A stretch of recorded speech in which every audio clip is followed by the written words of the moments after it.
भजो मुरली मनोहर नंद लाला। भजो मुरली मनोहर नंद लाला। भजो गिरिधर गोविंद गोपाला। भजो गिरिधर गोविंद गोपाला। भजो मुरली मनोहर नंद लाला। भजो मुरली मनोहर नंद लाला। भजो गिरिधर गोविंद गोपाला। भजो गिरिधर गोविंद गोपाला। भजो मुरली मनोहर नंद लाला। भजो मुरली मनोहर नंद लाला। भजो गिरिधर गोविंद गोपाला। भजो गिरिधर गोविंद गोपाला। बोलिए वृंदावन बिहारी लाल की जय जय श्री राधे। जय जय श्री राधे। सभी भक्तों से निवेदन, बहुत एकाग्रचित होकर सत्संग के प्रत्येक शब्द को हृदयंगम करने का पूरा प्रयत्न करें। 3 दिन पहले बाई जी ने एक प्रश्न किया था कि जो बोरा डूबन डरा रहा किनारे बैठ, उस पर चर्चा करने के लिए हमने आपसे भगवान श्री कृष्ण की कृपा के 3 मार्ग की चर्चा चालू की। कर्म योग, ज्ञान योग और आज तीसरा भक्ति योग। आप और हम सब लोगों को जो नजर आता है कि हम कर्म करते हैं, उसमें योग नहीं करते, इसलिए वो कर्म आपके भगवत प्राप्ति नहीं करा पाते। क्योंकि जो भगवान के निमित्त कर्म किया जाता है वही कर्म होता है। और मैंने आपसे ये भी कहा था कि कर्म करना है लेकिन कर्ता नहीं बनना है। सारा संसार मैं ये करता हूं, मैं ये करता हूं, मैं ये करता हूं। सोचो, लाख में से एक व्यक्ति को भगवत प्राप्ति हो पाती है। कारण क्या है? वो अहंकार, अहम, मैं को नहीं मार पाता। तो एक दिन पूरा मैंने आपके साथ फिर दोबारा से कर्म योग पर चर्चा की। फिर उसके बाद एक दिन तक ज्ञान योग पर चर्चा की। आज भक्ति योग। जैसे कर्म योग के लिए मैंने कहा था कि गंगा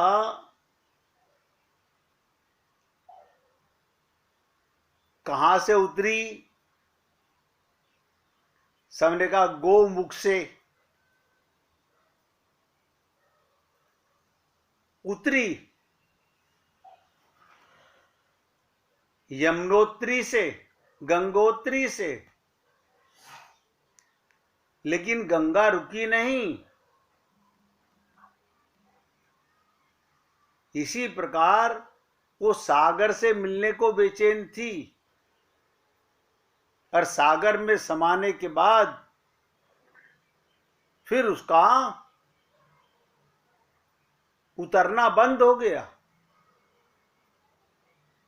इसी प्रकार ज्ञान योग पर मैंने आपसे चर्चा की। हम अहंकार से नीचे उतरते ही नहीं, हम अहम से नीचे उतरते ही नहीं। ज्ञान योग के लिए मैंने कहा कि हमें शास्त्रों का, वेदों का, उपनिषदों का रटना नहीं है। ये सब किस ओर इशारा कर रहे हैं? रामचरितमानस में कहा गया, ईश्वर अंश जीव अविनाशी। लेकिन ये ज्ञान हमने कभी इकट्ठा नहीं किया, माना ही नहीं किसी ने भी। आज भी देख लो, जितने सत्संग सुनने वाले संसार में होंगे, किसी से पूछ के देख लो। आपके जानने वाले बहुत लोग होंगे कि आप कौन हैं, वो अपना परिचय क्या देते हैं। अब आप बताइए, शरीर को परमात्मा मिलते नहीं, आत्मा हम अपने आप को मानते नहीं, तो हम ज्ञानी हैं कि अज्ञानी हैं? आप स्वयं समझ सकते हैं। हम लोग जब तक स्वयं को आत्मा नहीं मानेंगे, अपना संबंध परमात्मा से नहीं मानेंगे। मैंने निवेदन किया था, कितने वेद शास्त्रों का अध्ययन कीजिए, गीता भागवत रामायण का अध्ययन कीजिए, काम नहीं बनेगा। हाँ ठीक है, आप ज्ञानी हो जाएंगे, लेकिन किसकी दृष्टि में? मूर्खों की दृष्टि में, संतों की दृष्टि में से नहीं।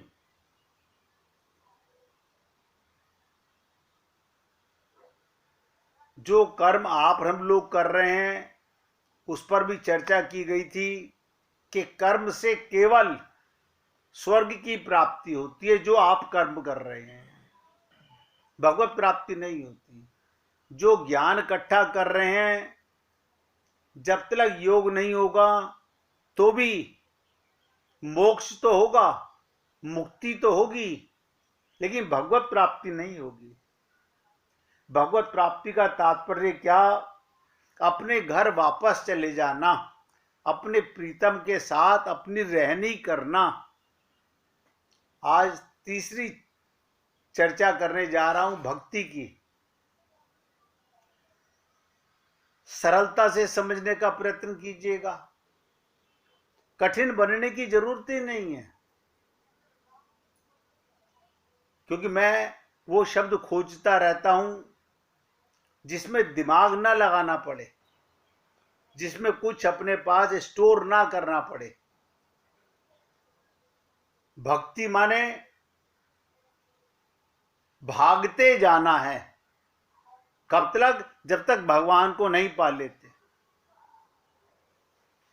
आप कहेंगे भागते जाना है? अभी हमारा मन किधर भागता है? संसार की तरफ। अब इसके विरुद्ध भागना है।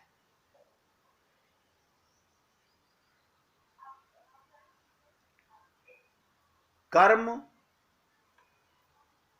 ध्यान से सुनो, सेवा मानकर शरीर से, इंद्रियों से करना है और कर्ता नहीं बनना। ज्ञान, आत्मज्ञान होने के बाद परमात्मा से संबंध हो गया, ज्ञान योग समाप्त हो गया। भक्ति माने जिसका आत्मज्ञान हो गया, जिसका कर्म, ये सब भक्ति पे छलांग लगाते हैं। भक्ति माने भगवान का बन जाना,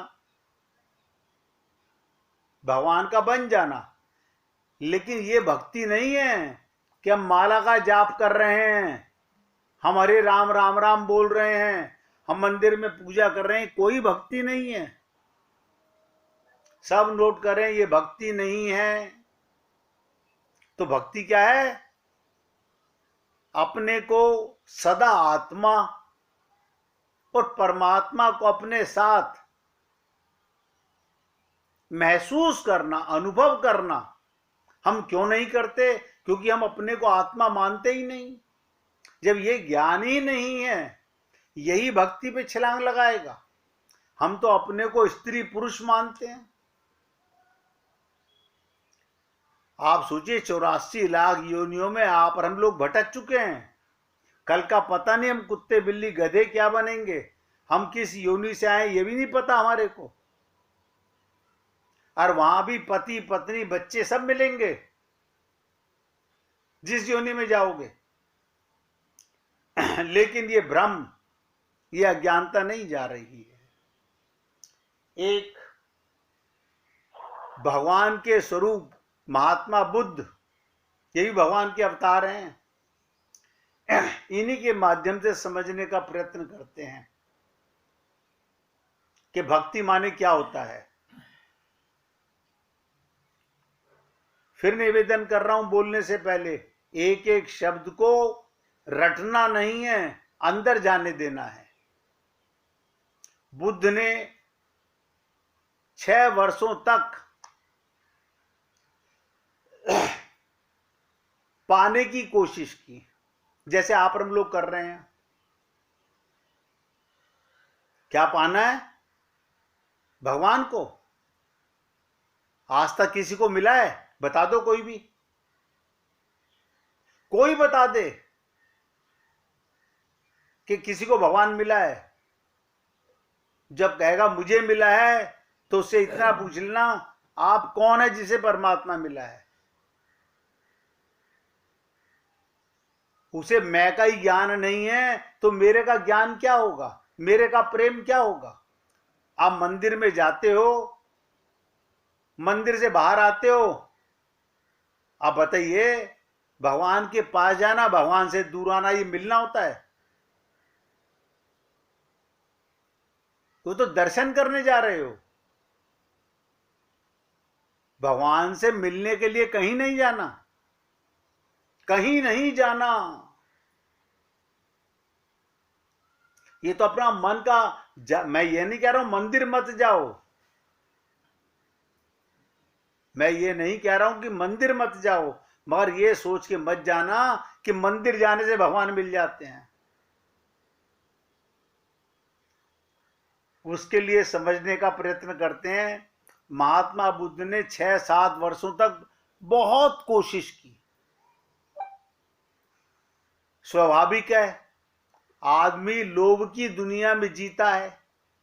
ध्यान से सुनो, जैसे हम धन कमाने की चेष्टा करते हैं, राजनेता पद कमाने की चेष्टा करते हैं, ऐसे ही हर व्यक्ति लोभी है।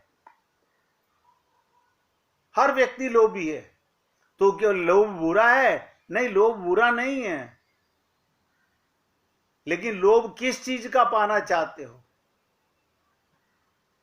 भगवान को पाना चाहते हो तो ये लोभ अच्छा है, लेकिन संसार को छोड़ना नहीं चाहते, भगवान को पाना चाहते हैं, रिजल्ट 0/100। इसलिए मैंने कहा आदमी लोभ की दुनिया में जीता है। जो जिस तरह धन और पद को पाते थे, सोचा इसी तरह मुक्ति को पालेंगे, इसी तरह भगवान की अनुभूति हो जाएगी। महात्मा बुद्ध 6 वर्ष तक सतत चेष्टा करते रहे, सब किया जो लोगों ने कहा करो, जिनको तुम कहो, कहते ना ये संत ने हमें ये कहा ये करो ये करो। किसी ने कहा उपवास करो, उपवास किया। किसी ने कहा मंदिर में दर्शन करने जाओ, दर्शन करने गए। किसी ने कहा दान करो, दान किया। आप बताइए,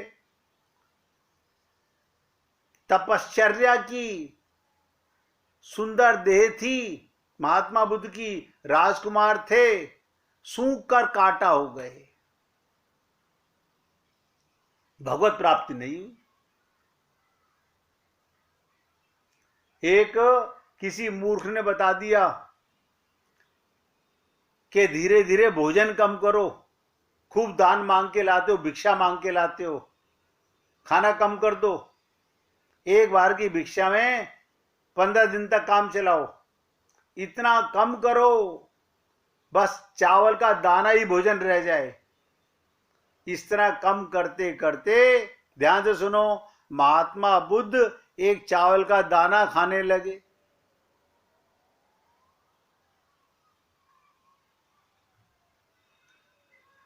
ये भी एक दिन में नहीं हुआ, धीरे धीरे करके हुआ। जिस दिन एक दावन का दाना चावल का रह गया, बुद्ध इतने कमजोर हो गए कि निरंजना नदी, अब ध्यान से सुनना मेरी बात को, निरंजना नदी को पार करते थे, पार ना कर सके।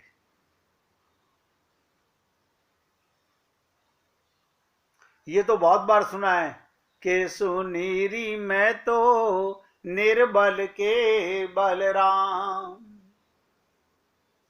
हमारे अंदर ताकत है,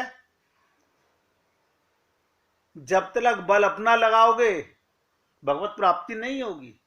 हाथी ने बहुत बल लगाया, द्रौपदी ने बहुत बल लगाया, भगवत प्राप्ति नहीं हुई।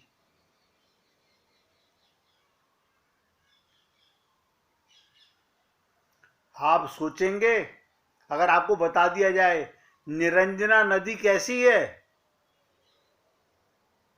आप सोचते होगे गंगा नदी होगी, यमुना नदी होगी, कोई भवसागर पार करने वाली बात होगी। नदी नहीं, निरंजना नदी केवल नाला है, बिल्कुल सूखा, कोई भी पार कर जाए, छोटा बच्चा पार कर जाए, कोई तैरने वगैरने की जरूरत नहीं। घुटने घुटने पानी भी नहीं होता निरंजना नदी में, कभी जाके आप भी देख सकते हो। अब आप सोचिएगा ये महात्मा बुद्ध क्यों नहीं पार कर सके? कमजोर इतने हो गए कि निरंजना के किनारे पर एक वृक्ष की जड़ को पकड़कर किसी तरह अपने को अटकाए रहे कि मुझे स्नान करने के लिए इस निरंजना नदी में, जिसे आजकल बोध वृक्ष कहते हैं, उसको पकड़ करके अटके रहे। जब थोड़ी सी ताकत आई, किसी तरह सरक कर घाट पर चढ़े। उसी समय महात्मा बुद्ध को ये होश आया कि मैंने ये क्या किया, देह भी गंवा बैठा, आत्मा तो मिली नहीं, और मैंने ये कभी सोचा नहीं कि देह को गंवाने से आत्मा के मिलने का तर्क क्या है। निरंजना नदी तो पार नहीं कर सकता, ये छोटी सी नदी, तो ये जीवन इतना बड़ा भवसागर कैसे पार करूंगा। बस यही क्रांति सिद्ध हुई। कोई एकादशी के व्रत करने से भगवान मिल जाते हैं, पूर्णमासी के व्रत करने से भगवान मिल जाते हैं, परिक्रमा करने से भगवान मिल जाते हैं, पूजा पाठ करने से भगवान मिल जाते हैं।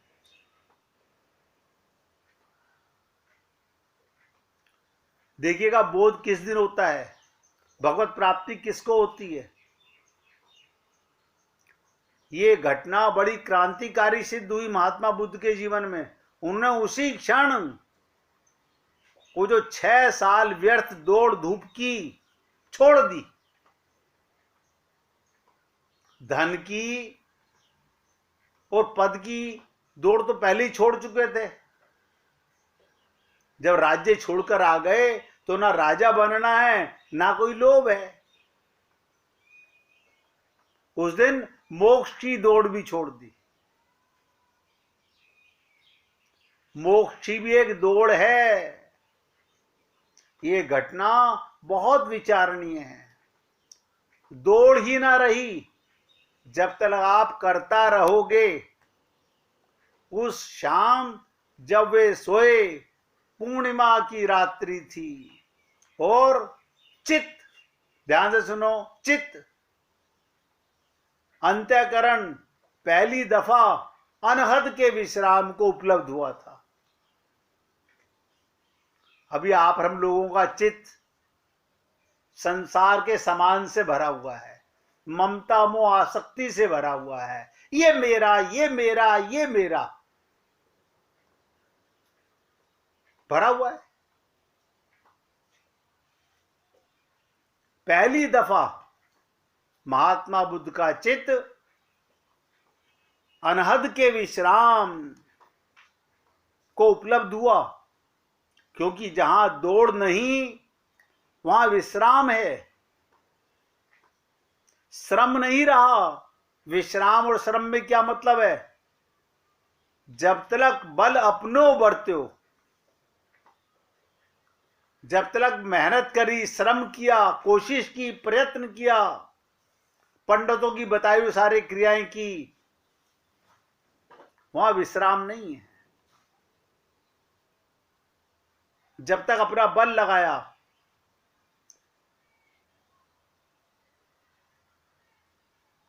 आप शरीर से मत दौड़ो, लेकिन मन से तो दौड़ते ही हो। आप देख लीजिए, आपके मन में अभी भी कितना अपनापन है, कहां कहां पर है, ये दौड़ी तो है। मन से भी थकान होती है, मन भी तो थकता है। आप कहते हो हम शरीर से सारे काम करते हैं।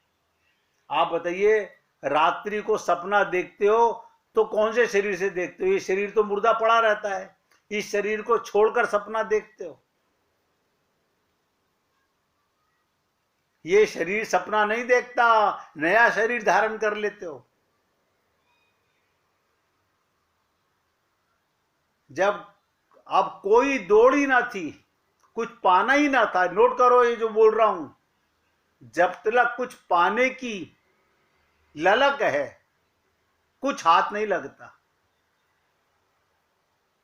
सब व्यर्थ, कुछ भी पाना नहीं, जो है जैसा है उसी से राजी हो गए। इसको बुद्ध ने तथाता कहा, जो है जैसा है ठीक है। उस संध्या इस भाव में ही सोए। बाद में कहा वो पहली रात थी जब सोच में सोया, विश्राम परिपूर्ण था। कुछ करने की चाह नहीं, कल उठ के ये करना है। अनहद में विश्राम। हम कई बार आपसे निवेदन करते हैं, ना तो कोई पूछता है, और अपने आप से तो क्या खाक समझेंगे हम कि जात हमारी ब्रह्म है, मात पिता है राम, ग्रह हमारा शून्य में। शून्य माने क्या? अब बताइए, हमारा मन कभी शून्य में आया ना?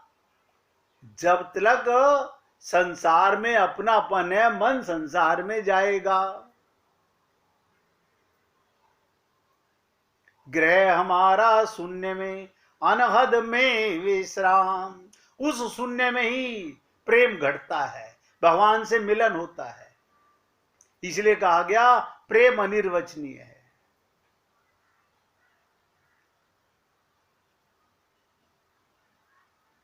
सपने तो चाह की छाया है, जो नींद में पड़ती है। दिन में जो सोचा होता है कभी का कभी नजर आता है।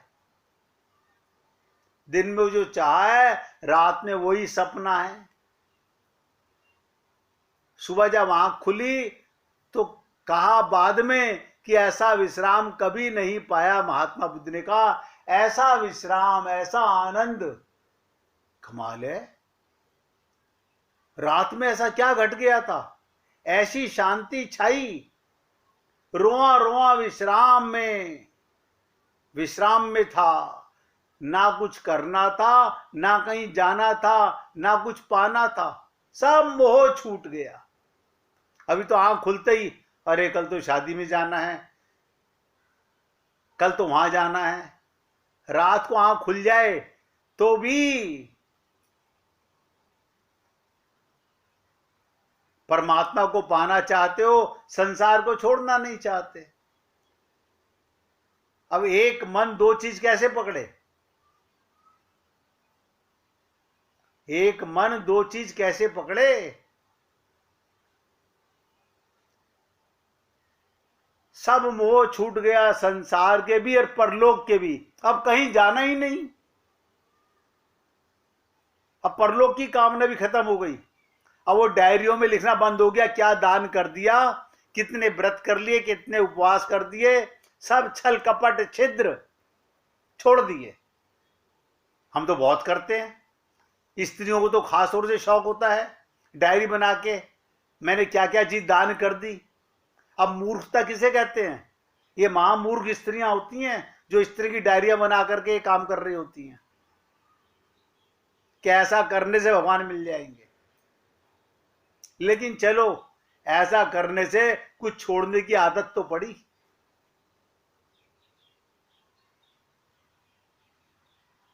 जिस रात महात्मा बुद्ध सब मोह, पाने का मोह खत्म, संसार का तो पहले ही नहीं था, परलोक की भी कामना छोड़ दी, तभी देखा, क्या देखा कि रात का आखिरी तारा डूब रहा है। जैसे जैसे वो तारा डूबा, वैसे वैसे भीतर अगर कोई कहीं धूमिल सी रेखा रह गई होगी लोभ की, वो भी मिट गई।